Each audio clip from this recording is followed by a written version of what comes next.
சிவாய நமச்சிவாய. சொல்லுங்க ஐயா. அருட்பெருந்து ஆண்டவர்.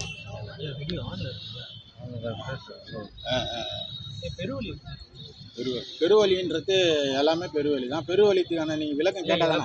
வடலூரில் வந்து இந்த பிரச்சனை நடக்குதுல்ல, சர்வதேச ஆமாம் ஆமாம், வடலூர் சர்வதேச மையத்து தமிழக அரசு வந்து இப்போ வந்து அமைக்கலான்ட்டு கோரிக்கை வச்சுருக்காங்க. அதுக்கேற்ற நடவடிக்கை எடுத்துன்னு இருக்காங்க. இப்போ எல்லா சன்மார்க்கவாதிகளும் வந்து அதை வந்து எதிர்த்துன்னு இருக்காங்க. அதை பற்றி உங்கள் கருத்து வைக்கலாம். ஒரு இப்போ ரெண்டாவது வந்து அந்த அரசியல்ன்றது கோட்பாடு, அரசியல் என்ற அந்த நிலை வந்து சன்மார்க்க நிலையில் வல்லரார் இடத்துல போய் புகக்கூடாது. அவங்க ஒரு விஷயம் மட்டும்தான் சொல்கிறாங்க, சமயங்கள் மதங்கள் மார்க்கங்கள் இது எல்லாம் என்னை பற்றாத வண்ணம் இருத்தல் வேண்டும் சொல்லிட்டு முடிக்கிறாங்க. நீ சமயங்கள் மதங்கள் ஜாதிகள் மதங்கள் இதெல்லாம் என் பற்றாத வண்ணம் இருத்தல் வேண்டும் இறைவான்னு சொல்லிட்டாங்க. வெட்ட வெளியே வேதாந்த வீடுன்னு சொல்லிட்டாங்க. வெட்ட வெளி தான் அது. அந்த இடத்த சுற்றி இருக்கிற வெட்ட வெளியில் தான் இறைவன் இருக்கிறார். அந்த இடத்துல உணர்ந்து அங்கே இறைவனை புணரலான்றதுனால தான் அங்கே எந்த ஒரு பில்டிங்கை கட்டாமல் அந்த ஒரு நிலையில் வச்சுட்டு ஐயாவோட இது. இப்போ சன்மார்க்கத்தை பற்றி தெரிஞ்சவங்க மட்டும்தான் ஐயாவோட நிலையை ஃபாலோ பண்ண முடியும். இப்போ சன்மார்க்கத்தை பற்றி தெரியாதவங்க 60 வயசுக்கு மேலே என்ன பண்ணுறாங்க, ரிட்டையர்மெண்ட் ஆகிடுறாங்க. டீச்சராக இருக்கிறான், வாத்தியாராக இருக்கிறான், கலெக்டராக இருக்கிறான். ரிட்டையர்மெண்ட் ஆனோன்னே அவனுக்கு ஒரு அங்கீகாரம் வேணுன்றதுனால அந்த அங்கீகாரத்துக்கு என்ன பண்ணுறான், சன்மார்க்கன்ற போர்வை போத்திக்கிறான். பாதி பேர், எல்லாரையும் சொல்ல வரல, பாதி பேர் போத்திக்கிறான். என்னன்னு கேட்டிங்கன்னா, வரவங்க போகிறவங்க எல்லாருக்குமே வந்து அறிவுரை சொல்கிறாங்க. சபையில் சுற்றி 10 பேர் உட்காந்தாங்க, வரவங்க போகிறவங்க எல்லாருமே அறிவுரை சொல்கிறாங்க. நான் போய் உட்காந்துருக்கும்போது ஒரு ஐயா ஒருத்தர் கூப்பிட்றாரு. ஒரு பையன், ஒரு 22 வயசு பையன் வந்து வள்ளலார்கிட்ட போனனாலுமே இப்போ நிறைய பேர் அச்சப்படுறான். அவன் உணராமல் இருக்கிறான். வள்ளலார்கிட்ட போனால் ரொம்ப சுத்தமாக இருக்கணும், ரொம்ப சுத்தமாக இருக்கணும், தெளிவு இருக்கணும், குடும்பம் இருக்கக்கூடாது அப்படின்ற நிலையில் நிறைய பேர் எடுத்துன்னு. அதெல்லாம் கிடையாது. உண்மைகிட்ட போகும்போது ரொம்ப கஷ்டமாக இருக்கும். போயிட்டு பிறகு வெளியே வரதுக்கு இஷ்டமாக இருக்கும்.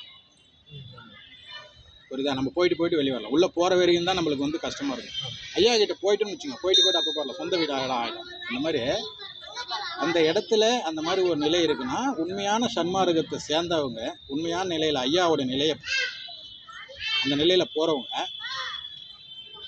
எத்தனை பேர் இருக்கிறாங்க, அத்தனை பேர் என்ன பண்ணுறோம், இருக்கத்திலே உயர்நீதிமன்ற தீர்ப்பு எந்த தீர்ப்பு அந்த இடத்துல போய் முறையிடணும். கோர்ட்டுக்கு போகணும். அதாவது உச்ச நீதிமன்றம் கடைசி தீர்ப்பு சொல்கிறாங்க, அங்கே போகணும்.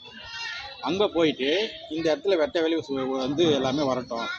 அந்த இடத்துல வந்து இந்த இடத்துல இந்த வெட்ட வெளி ஐயாவுடைய நிலைப்பாடு படிங்கன்னு சொல்லிட்டு இந்த ஐயா என்னென்ன சொல்லியிருக்கிறாங்கன்ற தத்துவத்தை எல்லாத்தையும் எழுதி 16 பக்கமோ 20 பக்கமோ 100 பக்கமோ எழுதி அவங்க இதுதான் இறைவன் சொல்கிறாங்க, அப்போ இந்த இடத்துல தான் இது பண்ணணுன்ற ஒரு எல்லாத்தையும் எழுதி நம்ம அந்த நீதிமன்றத்தை சமர்ப்பிக்கணும். அவங்க என்ன தீர்ப்பு கொடுக்குறாங்களோ அந்த தீர்ப்பு தான் பெருமான் தீர்ப்பாக எடுத்துணுமே தவிர, இதை விட்டுட்டு ஜாதி சங்க தலைவர், மத சங்க தலைவர், கட்சிக்காரி இவங்ககிட்டலாம் போகிறது அநாகரிகமான ஒரு விஷயம். இவங்கெல்லாம் பதவியில் இல்லை, ஐயா தான் பதவியில் இருக்கார். பசித்திரு தனித்திரு விழித்திருன்ற பதவியில் அவங்க இருக்காங்க. அதனால் தேவையில்லாமல் அரசியல் கட்சிகளை சார்ந்து நம்ம போக வேண்டிய வேஷம் கிடையாது. நீதிமன்றத்தை நாடணும். நீதிமன்றத்தை நாடும்போது சாதாரணமாக இந்த பில்டிங்கெல்லாம் கட்டக்கூடாத நிலை இல்லாமல் ஐயா என்ன சொல்கிறாங்க, இறைவன் என்ற யார், அவங்க எங்கே இருக்கிறாங்க, வடலூர்ன்றது உத்தரஞான சிதம்பரம் பேர் வச்சுருக்கிறாங்க, பார்வதிபுரன்றது என்ன பேர், மேட்டுக்குப்பன்றது என்ன, இதனுடைய ஐதீக வரலாறு எல்லாத்தையும் கொண்டு போயிட்டு நம்ம நீதிமன்றத்தை சமர்ப்பிக்கணும். அப்போ இது யார் சமைப்பாங்கன்னா, ஐயா உணர்ந்தவங்க, ஐயாவுடைய உள்ளுக்குள்ளே இருந்து ஐயாவே உணர்ந்தவங்களால் மட்டும்தான் அது முடியும். அப்போ அதெல்லாம் நிறைய பேர் இருக்கிறாங்க. அவங்க வெளியில் வரணும். வெளியில் வந்து அவங்க உயர்நீதிமன்றத்தில் கொடுத்தாங்கன்னா அவங்க என்ன தீர்ப்பு சொல்கிறாங்களோ அந்த தீர்ப்பு நம்ம கேட்டு பயணம் பண்ணிகிட்டே போகலாம். ஏன்னா அவங்க சொல்ல முடியாத தீர்ப்பு ஐயா சொல்ல வச்சுடுவாங்க தீர்ப்பு. அதை விட்டுட்டு ஜாதி சங்க தலைவர், மத சங்க தலைவர், கட்சிக்காரி இவங்களாம் பார்க்க வேண்டிய அவசியமே கிடையாது. ஒரு தலைவரும் ஒரு ஞான மார்க்கமாக இருக்கிறவங்க, ஒரு தெளிவு மாறும் ஒரு தடவை கூட வள்ளலார் ஒரு வேட்புமனு தாக்கல் பண்ண போகிறாங்க, வள்ளலார் வணங்கிட்டு யாரை போவாங்களா? இது வரைக்கும் வரலாறு உண்டா? போக முடியாது. ஏன்னா வள்ளலார்கிட்ட போனால் ஒழுக்கமாக இருந்ததுனால யாரும் போக மாட்டாங்க. அப்போ அவங்கக்கிட்ட போயிட்டு நீ இப்போ முறையிட்டீங்கன்னா அவங்க என்ன பண்ணுவாங்க, இவரை பற்றியே தெரியாத ஒருத்தர் போய் இவரை பற்றி பேசினேன் தெரிஞ்ச நீங்கள் அவர் மேலே உத்தரவு கொடுத்துட்டு அவர் என்ன நிலையை நம்மளுக்கு பயணம் பண்ணுறதுக்கான நிலையை அவங்க என்ன கொடுக்குறாங்கன்னு தெரிஞ்ச பிறகு நம்ம அதுக்கான இது பண்ணலாமே தவிர, முடிஞ்சால் நம்மளால் முடிஞ்சினாக்கா அந்த என்ன சொல்கிறாங்கன்னா, அந்த சன்மார்க்க நிர்வாகிகள்லாம் இருக்காங்க, இடத்தோட நிர்வாகிகள்லாம் இருக்காங்களே, அவங்க வந்து திமுக கட்சியில் இருக்கிற சொந்தக்காரங்க தான் அங்கே நிர்வாகிகளாக இருக்காங்க. இப்போ அவங்க வந்து இந்த கோட்பாடை எப்படி ஏற்றுக்கணும், எப்படி இப்போ திமுக அரசு வந்து சன்மார்க்கவாதிகள்கிட்ட கேட்குறாங்க.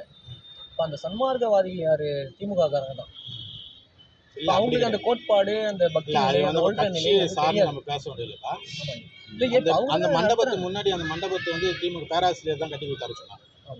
பேராசிரியர் தான் முன்னாடி ஒரு மண்டபத்தை கட்டி கொடுத்தாங்க. அவர் வள்ளலார் மாதிரி கொள்கை உண்டவர்னு சொல்கிறாங்க. நமக்கு தெரியாது, நிறைய பேர் இருக்காங்க வெளியே காட்டணும். நான் என்ன சொல்ல வரேன்னா, திமுக, அதிமுக, பாரதிய ஜனதா, பாமக, விடுதலை சிறுத்தை இந்த மாதிரி பல கட்சிகள் எது இருந்தாலும் சரி நம்ம அங்கே போக வேண்டிய வேலை கிடையாது. கிடையாது.